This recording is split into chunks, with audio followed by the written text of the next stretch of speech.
মাত্র 5 মিনিটে আজকে সমাস শেখাবো। সমাসের মতো এত কঠিন একটা টপিক আমরা চেষ্টা করব খুব সহজেই একটা আইডিয়া দেওয়ার জন্য, যে আইডিয়া নিয়ে আমরা সকল পরীক্ষায় সমাস থেকে আনসার করতে পারবো। চলেন তাহলে শুরু করা যাক আজকের ভিডিও।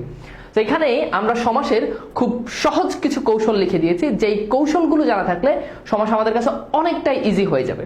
তো এখানে প্রথমত আমরা একটা সমাস নিয়ে আলোচনা করি। প্রথমত আলোচনা করব আমরা দ্বন্দ্ব সমাস নিয়ে। দ্বন্দ্ব সমাসের ক্ষেত্রে কি হবে? উভয় পদ প্রধান, অর্থাৎ যেই সমাসের ক্ষেত্রে পূর্বপদ পরপদ দুটোকেই বুঝাবে ওটা হচ্ছে দ্বন্দ্ব সমাস। যেমন খেয়াল করেন, ধরেন আমি যদি বলি যে মাসি পিসি, তাহলে দেখেন তো এখানে মাসি পিসি দ্বারা মাসিকেও বুঝাচ্ছে আবার পিসিকেও বুঝাচ্ছে। যদি বলি টাকা পয়সা, তাহলে দেখেন টাকা পয়সা দ্বারা এখানে টাকাকেও বুঝাচ্ছে পয়সাকেও বুঝাচ্ছে, বাবা মা বাবাকেও বুঝাচ্ছে মাকেও বুঝাচ্ছে। ঠিক আছে, তার মানে যেই সমাসে পূর্বপদ পরপদ দুইটার অর্থই প্রদান হবে। যদি বলি মাসি পিসি আমাকে আদর করে, তাহলে মাসিও আদর করে পিসিও আদর করে। আমার অনেক টাকা পয়সা আছে, তার মানে আমার টাকাও আছে পয়সাও আছে, মানে সবকিছু আছে। তাহলে উভয় পদের অর্থ যখন প্রদান হবে তখন সেটা হচ্ছে দ্বন্দ্ব সমাস। শেষ। এরপর বহুব্রীহি সমাস কিভাবে চিনবেন? এখানে অন্য পদের অর্থ প্রদান, মানে যত সমাস থাকবে এখানে সবকিছু পূর্বপদটাও বুঝাবে না পরপদটাও বুঝাবে না, অন্য পদ, এটাকে অন্য পদ বা তৃতীয় পদ বলে। যেমন ধরেন আমি যদি বলি গায়ে হলুদ, এখন দেখেন গায়ে হলুদ দ্বারা কিন্তু গা কেও বুঝাচ্ছে না, আবার দেখেন হলুদ কেউ বুঝাচ্ছে না। গায়ে হলুদ দ্বারা বুঝায় অনুষ্ঠানকে। তাহলে দেখেন এখানে তৃতীয় পদের অর্থ প্রদান। কনসেপ্টটা কি বুঝতে পারছেন যে এখানে কোন পদের অর্থ প্রদান? তৃতীয় পদের অর্থ প্রদান। এরপর খেয়াল করে দেখেন, এরপর ধরেন আমি যদি বলি 80-20, তাহলে দেখেন 80 মানে কি? দাঁত, আর 20 মানে তো বুঝছেন 20। এখন 80-20 দ্বারা দাঁত কেউ বুঝায় না, 20 কেউ বুঝায় না।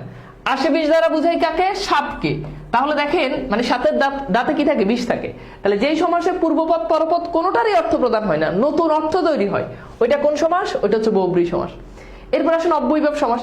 এই সমাসে পূর্বপদের অর্থ প্রদান, এবং এই সমাসের আরেকটা টিপস হচ্ছে এই সমাসে সাধারণত শুরুতে অব্যয় থাকে। শুরুতে কি থাকে? অব্যয় কিংবা শুরুতে উপসর্গ থাকে। যেমন ধরেন আমি যদি বলি উপজেলা, এখন দেখেন উপজেলা দ্বারা কিন্তু এখানে কিন্তু জেলাকে বুঝাচ্ছে না। আচ্ছা বলেন, উপজেলা জেলা কি এক? না। তাহলে উপ দ্বারা এখানে বুঝাচ্ছে ক্ষুদ্র, এখানে আসলে ক্ষুদ্র বুঝাচ্ছে, মানে জেলার থেকে যেটা কি ক্ষুদ্র। কথা কি বুঝাতে পারছি? উপজেলা জেলার থেকে কি ক্ষুদ্র। তাহলে এইটা হচ্ছে অব্যয়ীভাব সমাস। এরপর দেখেন তিনটা সমাস আছে, দ্বিগু, তৎপুরুষ, কর্মদ্বারয়। এই তিনটা সমাসে পরপদের অর্থ প্রদান, অর্থাৎ তিনটা সমাসে পরপদের অর্থ প্রদান।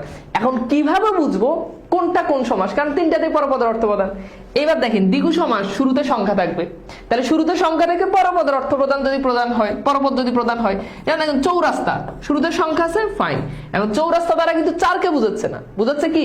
রাস্তাকে। তার মানে কি? দ্বিগু সমাস। দেখেন শুরুতে সংখ্যা আছে।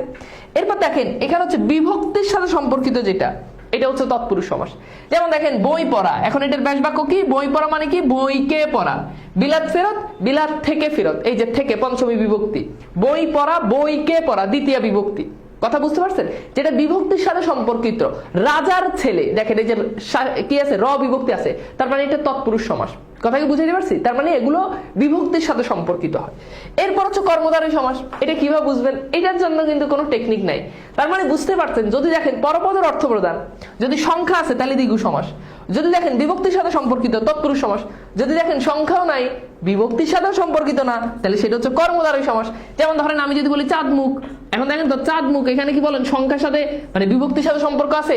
শুরুতে সংখ্যা আছে না, কিন্তু চাঁদ মুখ দ্বারা কিন্তু মুখকে বুঝাচ্ছে, তার মানে ডেফিনেটলি এটা হচ্ছে আমার কর্মদ্বারয় সমাস। তাহলে এইভাবে সমাসের আমরা একটা মোটামুটি একটা সামারি করতে পারলাম, যেটা দিয়ে আপনি মোটামুটি সমাস নির্ণয় করতে পারবেন। ওকে, আল্লাহ হাফেজ।